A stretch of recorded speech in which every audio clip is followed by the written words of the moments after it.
We got a couple stories dealing with YouTube, and the first story I want to go through, the most important, is the deranking of right-wing channels following a smear by someone pretending to do research. Surprise, surprise. This is a story from Mark Ledwich, who has done a ton of research into recommendations and algorithms, and he's one of the few people I think has actually done a pretty good job. First of all, you had Data and Society smearing everybody, including me. The story didn't even have data, and it listed people as YouTubers who don't even have YouTube channels. It was fake. It was an opinion piece. We then saw recently another story claiming that they found a pipeline of comments from intellectual dark web to alt-light to alt-right. The only problem is they called Sargon both intellectual dark web and alt-light, and they claimed Ford Fisher, a journalist he doesn't produce the political opinion commentary, anything like that. It's just straight news. They said he was alt-light. And the goal, in my opinion, was to make a fake chart of what was alt-light because it's subjective, and then draw the comments in a line. Basically, they took the comments that were random and then lined them up by arbitrarily assigning a qualifier to a channel. Fake. So, long story short, all this research I've seen has been mostly fake.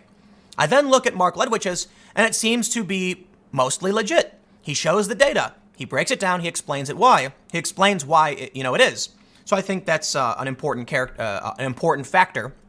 Now, I will say, Mark is just one researcher. Don't act like this is the holy grail and the truth either. I just tend to lean more towards this because the data I've checked out and the things I've researched are backed up by Mark, and he even cites other publications. Let's do this, though. We'll come to the story. I just want to briefly mention whichever story I have here. I think it's, here we go. YouTube is backtracking. For those that aren't familiar, YouTube was going to be removing verification from people. I'll tell you something interesting, and this is very important in the context of Mark's story. First, right-wing channels in the alternative influence network that were targeted by Data and Society are losers. We'll get into what that means. Like their recommendations are down. This is bad news. I, however, a centrist channel, a winner. I wonder what that means. It's very, very interesting. But what I will say is, YouTube announced they were going to be removing verification from channels. I, however, was certified. This is the email I got. It says, we're writing to let you know about we're updating the look and eligibility criteria for channel verification. In the coming weeks, you'll see a new gray background on your channel name that indicates it's a verified channel. With this change, all verified channels, yada, yada, yada. That's the email I got. And I said, whatever. And I ignored it. A ton of other people got a different email saying they were getting their badge removed. This led to a backlash. And then YouTube walked it back saying, we're so sorry we were doing this. I think YouTube is trying to get rid of internet fame. They don't want to take responsibility for making people famous and putting them in like the mainstream. By removing verification, they could effectively say this person isn't famous. I believe this was an endorsement. That's my opinion. And I believe YouTube was literally endorsing me. I think this has to do with the fact that I worked for Vice and ABC News, Univision. I have a Wikipedia page, all that stuff. I think YouTube looks at me and considers me a credible mainstream personality that is, has accolades outside of YouTube. A lot of the people who got their badge removed or the notice are just YouTubers. It's just my opinion. I don't know for sure. All I can say though is in the end, they are walking this back. They are not going to be getting rid of the badge. They are changing the criteria, but everybody with a badge will keep it. So you're grandfathered in. New people, good luck. I think this is an effort to do away with non-mainstream influence. You're right, they want to be able to discredit people, but if YouTube gives you a verification, they're saying, you're legit essentially. I know YouTube likes my channel, and I think it's just because I don't swear, I don't use slurs, I actually defend real, social justice issues, not the authoritarian wingnut stuff. So they look at my channel as being like, well, he's critical of the left, but he doesn't swear or slur, and, so they find me acceptable. I believe that's problematic. And it ultimately brings me back to the story from Mark, the winners and losers of YouTube's conspiracy crackdown. I'm not going to read through everything, but I want to highlight a few things. For one, check this out. He cites a Pew survey found 18% of U.S. adults consume news through YouTube. And according to YouTube Chief Product Officer Neil Mohan, 70% of the watch time is from YouTube's suggested videos. You know what that means? It means if you're not being suggested, you're likely not being watched at all. More importantly, when they try and claim YouTube is a pipeline, they're lying. Look at this. This is from Pew, not from Mark. 66% of those polled use Facebook and 45% get news from Facebook.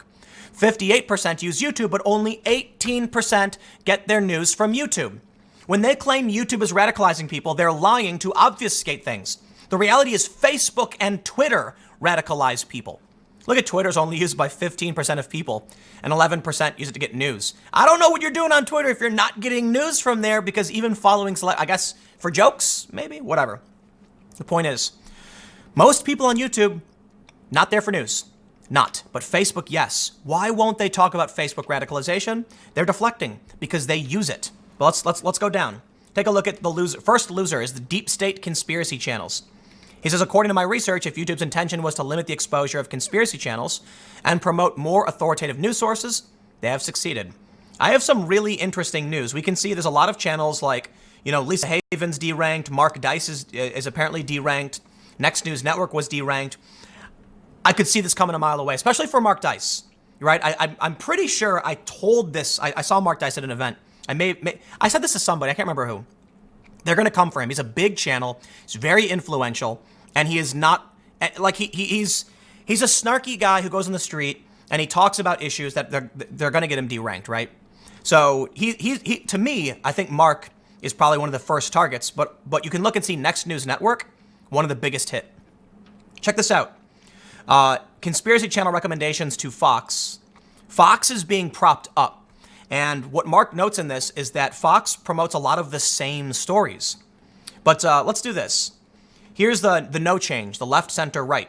He says, it turns out that my worst fears were unfounded. The portion of recommendations across the left-right political divide is very stable. I know most people reading this will think the following paragraph shows left-wing bias. But if you take into account the views of destination videos, there isn't much in it. Basically, most of YouTube is left. But check this out. So he says, when you percentage of total impressions per views of suggested video, right? So this is because there's just more left-wing content. Winner, corporate media. There it is. I've said it all the time in these videos. They derank independent political commentary and prop up corporate channels. There's your data. TV and cable have skyrocketed as of the end of April. Yep. If you like this video and you think it's important, please share it. But let's get on to the more important issue here. Loser. The right of the Alternative Influence Network.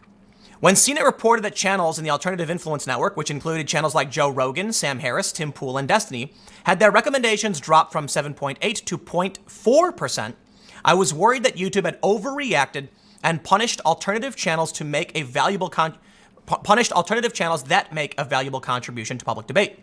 Nicholas Suzor, the author of this new data, and Rebecca Lewis, the author of AIM, celebrated this achievement and also mischaracterized many of the listed YouTubers as alt-right.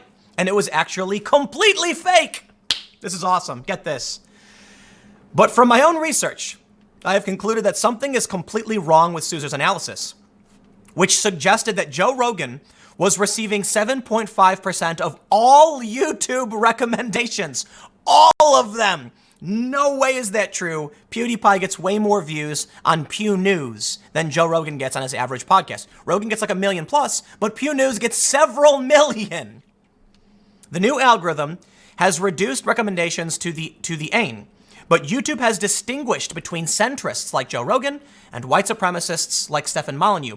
I think that might be pushing it with Stefan Molyneux, but he did make a recently offensive tweet and everyone started saying his mask came off. So I think I don't know. Look, I don't know enough about Stefan Molyneux other than he posted a meme that showed a bunch of stars of David on a bunch of CNN reporters that was factually incorrect.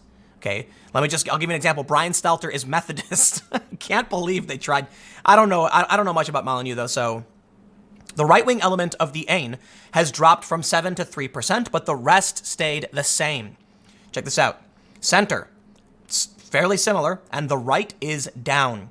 The graph below shows individual channels and ranks the biggest winners and losers in terms of the change in their impressions as a percentage of all channel impressions. This list has been filtered to channels exclusively focused on news, politics, or culture war topics. I have good news. Change in impressions. Tim Pool, my main channel, from the margin, it's up. I've gone up a small percentage. That's great. Right in between CNBC, Hoover Institution, and CNBC television. just below Joe Rogan. That's great. You can see Fox News was the biggest winner. But I think the reason for that is that it was the right channels that got deranked. Whoa, surprisingly, ABC News and Joe Rogan Clips took a huge derank. Check this out. There's the Rubin Report deranked. He's a centrist. He's not on the right. Steven Crowder, deranked. Even the BBC was deranked. Timcast, this channel, deranked. How dare you, YouTube? They like my main channel. They don't like my second channel. That's not fair. Sargon got deranked. We can see that. And there's the Young Turks. The Young Turks even got deranked. So they're saying it's the right? Come on. Even the Young Turks got deranked by this. I wonder if he's got David Pakman. There he is. Look at that. David Pakman got deranked more than this channel. These are all the derankings. You see right here. Wow, that's crazy. The Young Turks got deranked. Listen, man. If I can show you the Young Turks getting deranked, you know it's bad. They are propping up corporate media. This is the big takeaway, okay? I'll put a link to this in the video so you can read it in detail. But they are propping up corporate media. For whatever reason, they like me personally on my main channel. Hey, I'm not complaining. Look at this. That's a big upranking for my main channel. I'm going to have to, I'll acknowledge that. But I will say, Fox 10 Phoenix, good job. Fox News taking the cake. Probably needs more data here. Joe Rogan's main channel is upranked a lot. My main channel is upranked a lot. So please, I ask you, why is this channel deranked? It's the same stuff. I don't know. I'll admit though, I purposefully try to keep my main channel focused on bigger picture politics, and I do smaller cultural stuff on this channel, so things that are much more offensive, I try to avoid putting on my main channel. On purpose, right? This channel was originally a backup channel. So I try to make sure anything that might be too dangerous in terms of conversation goes here, and you can see exactly what happens. It gets deranked. But Tim Pool, that's me, my main channel, awesome. Anyway, I'll wrap it up there. The takeaway from this is that I think YouTube is trying to go full corporate. They don't want internet famous people. They don't want to be credited with making people famous because of the controversy. So that's why they probably were going to take away verification badges. And we can see it in the data. They are propping up corporate channels. Stick around. I got one more segment coming up for you in a few minutes, and I will see you shortly.